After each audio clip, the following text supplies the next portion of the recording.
መጣት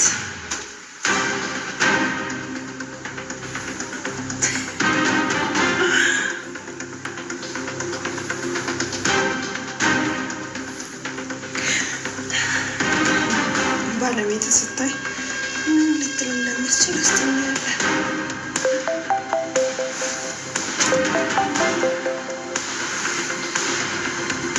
ወይዘሮ ዝናሽ በጣም እጅግ የሚገርም ነገር ተፈጥሯል ማለት ነው። አምራን እንግዲህ ይህንን ባለሀብት ሰውዬ አጥምደዋለች። እንግዲህ ለመጀመሪያ ጊዜ 500 ሺህ ብር ነው የምንጠይቀው እንዳለችው ጩና ማለት ነው። አሁን ላይ 500 ሺህ ብር ጠይቀውታል። እንግዲህ እንደተመለከትነው ማለት ነው አምራን እንዴ የወይዘሮ ዝናሽ ቁጥር እዚህ ጋር ምን ይሰራል ብላ እንደደነገጠች ነበር ያቆመው ማለት ነው። ታዲያ አምራን ያንን ስልክ አነሳችው ወይስ አላነሳችው ምን ተፈጠረ የሚሉትንና እንዲሁም ደግሞ ኤሚንና ኤርሚያስ ተፈቅዶላቸው ፍቅራቸውን ሸክ እያሉ ይገኛሉ።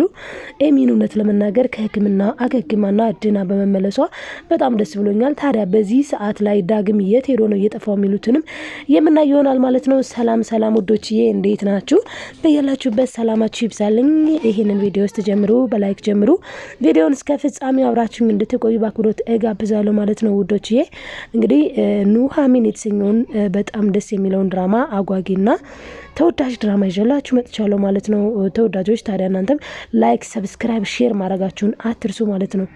እናም እንግዲህ አቶ ለይኩን ትንሽ የጨነቀው ይመስላል። ይህም የሆነበት ምክንያት እንግዲህ ባለፈውም ዳጊ እንደተናገረው ኑሃሚንና ናሆም ፍቅራቸውን ሸክ እንዲህ እያሉ ያው እንዲሁም ደግሞ በስርዓት አቶ ለይኩንና ወይዘሮ ዝናሽ ታስረው ነበረ። በዛም በብዙ መልኩ እንግዲህ ድርጅቱ ሳይሰራበት ቆይቷል። በዚህም የተነሳ እንግዲህ ድርጅቱ ለኪሳራ ተዳርጓል ማለት ነው።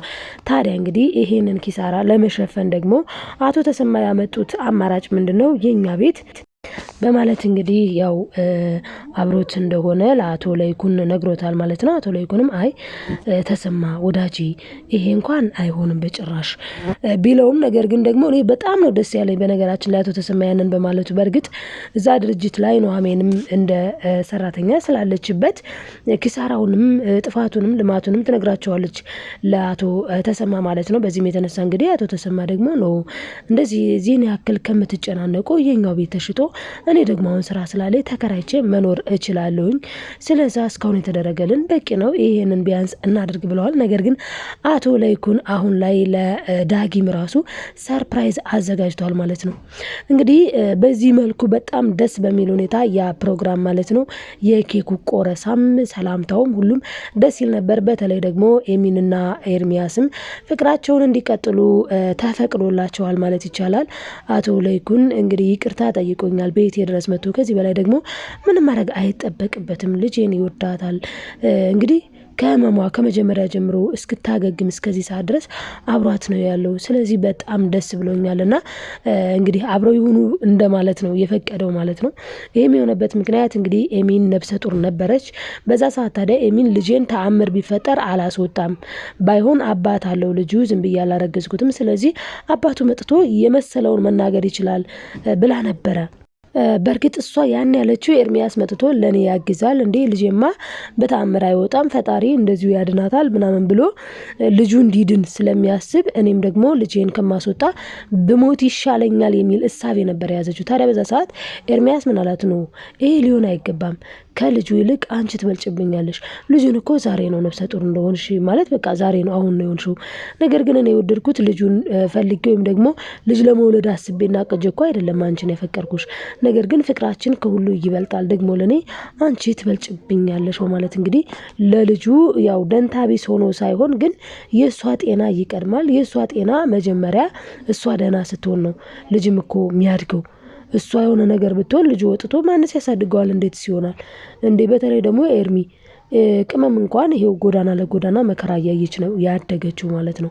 በተለይ ያው የሷ እናቷ ሪችም ያው እንክብካቤ ለልጇ ስላልሰጠቻት ማለት ነውና በዚህ መልኩ አቶ ለይኩን ለኤርሚያስ አሁን ላይ ጥሩ እይታና ጥሩ ምልከታ ኖሮታል ማለት ነው። አንዳንዴ አይለወጥም ድንጋይ ነው በቃ መቼም አይቀየርም ያላችሁት ሰው ይቀየራል። ኤርሚያስ ደግሞ የተቀየረው ከሰው ነው የተማረው ማለት አምራን አንዳንድ ጊዜ ከሰው ብልጥ ከሰው ይማራል፣ ጅል ደግሞ ከራሱ ይማራል ይባላል እና ኤርሚያስ ብልጥ ሆኖ ከራሱ ተምሯል። አምራን ግን ጅል ሆና እንኳን ከራሷ መማር አልቻለችም። አሁን እንኳን ጩና ከጩና ብሶ እንኳን ጩና ልትጫወትባት ነው ማለት።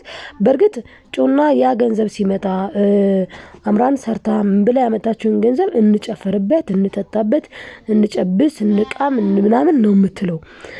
አምራን ደግሞ ይህንን ሳይሆን እንዴ አንቺ ቆይ አሁን እንኳን 500 ሺህ ብር ካገኘን ምን የተሻለ ነገር ለምን አታስቢም ሁላ ትላታለች። እና አምራን መማር ያቃታት ነገር ምንድነው? አንደኛ ነገር ስትይዝም አታውቅበትም፣ ሁለተኛ ነገር ደግሞ እንደ ነዱሽ ሆነች ማለት ነው። አሁን ደግሞ ጩና እየነዳቻት ትገኛለች ማለት ነው። ስለዚህ አምራን ጅልነቷ በዛ ማለት ከራሷ እንኳን መማር አቃታት። ሁሌ ተንኮል፣ ሁሌ ሴራ። አሁን ደግሞ ጭራሽ ይባስ ብላ ያንን ሰውዬ እንግዲህ አብራው ተኝታለች።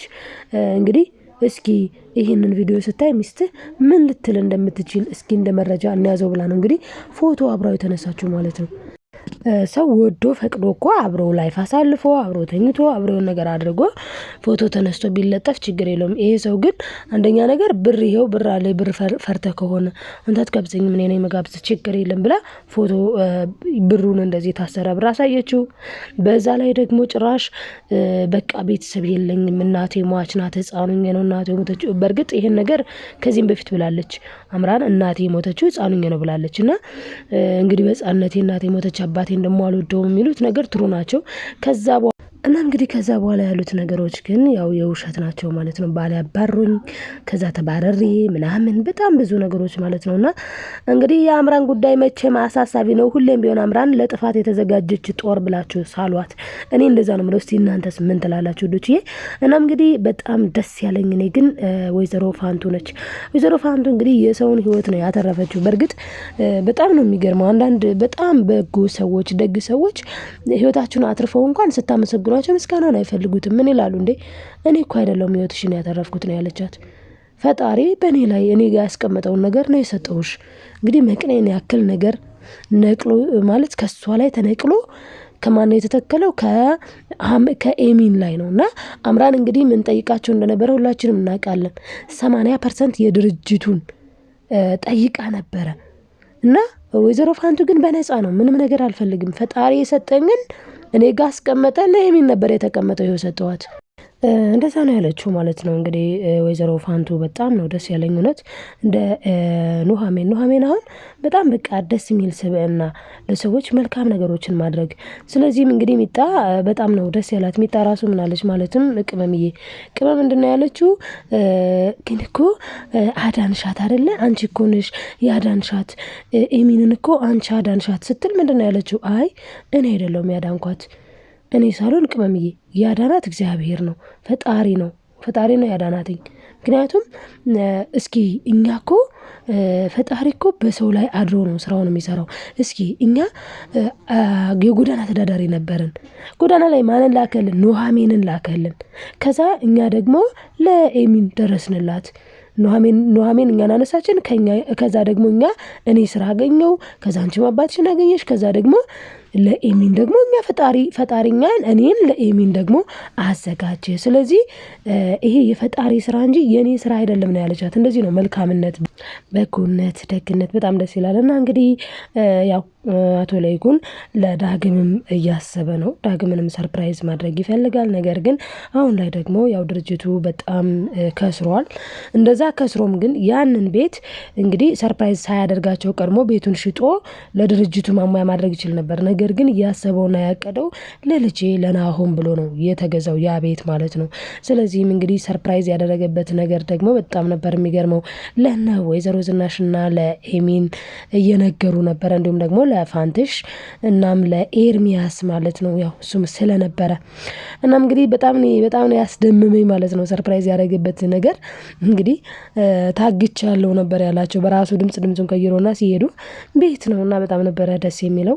እና ያው ናሆምና ዳግምም በታረቃቸው በእጅጉ በጣም ነበር ደስ የሚለው። በተለይ ደግሞ እንግዲህ ዳግም ምን ብሎ ነበር? መቼም ይቅርታ አላደርግልህም በአንድ ነገር ካልተስማማን ሲል እኔ በጣም ነበር የደነገጥኩት ጋይስ። ምክንያቱም በቃ ምን ሊል ይችላል? ኑሃሜን ራሱ ደነገጠች።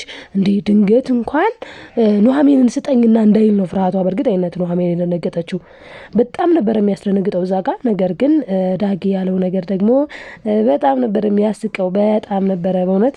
ምክንያቱም ዳግም ያለው ምንድነው ያንተ ማለት እንደ ሚዜ ካልሆንኩኝ አጃቢ ካልሆንኩኝ ነበር ያለውና እንዴ ከዛም በላይ ትሆናለህ የኔ ውድ ወንድም ብለው እና በዚህ ደግሞ አቶ ለይኩን በጣም ነበረ ደስ ያለው። ምክንያቱም ወንድማማቾቹ ፍቅር እንዲሆኑ በጣም ስለሚፈልግ ማለት ነውና ይሄ በእውነት ዳግም አሁን ላይ በእርግጥ አቶ ለይኩንም ብለዋል እንግዲህ አንድ ሀሳብ ተላቀቀኝ የሚንዳነችልኝ ከዛ ደግሞ አሁን የእናንተ ሰርግ ነው።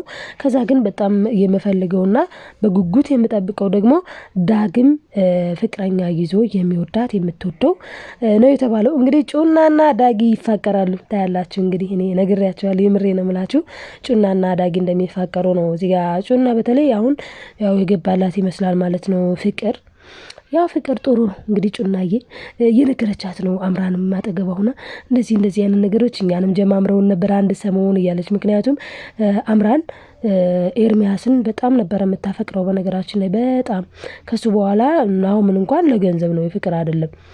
ለዛም ነው ምንም ያልመሰላት ማለት ነው። እና እንግዲህ ይሄንን ይመስል ነበረ። እስቲ ቀጣይ ምን ሊሆን ይችላል?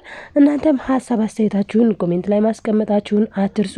ኑሐሚንና ናሆም የሚሞሸሩበት ጊዜ ቅርብ ነው ብዬ አስባለሁኝ። በእርግጥ አዲስ አበባ ገብተዋል። ማን ጨቀሌና ወንድ ያጥር ማለት ነው። ሁለታቸው እንግዲህ በጣም ያስፈራው የሁለታቸው ነገር ነው።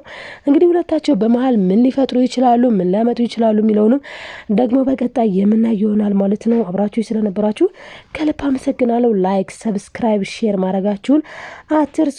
መልካምነት ለራስ ነው፣ መልሶ ይከፍላል። ተወዳጆች እወዳችኋለሁ። ባይ ባይ።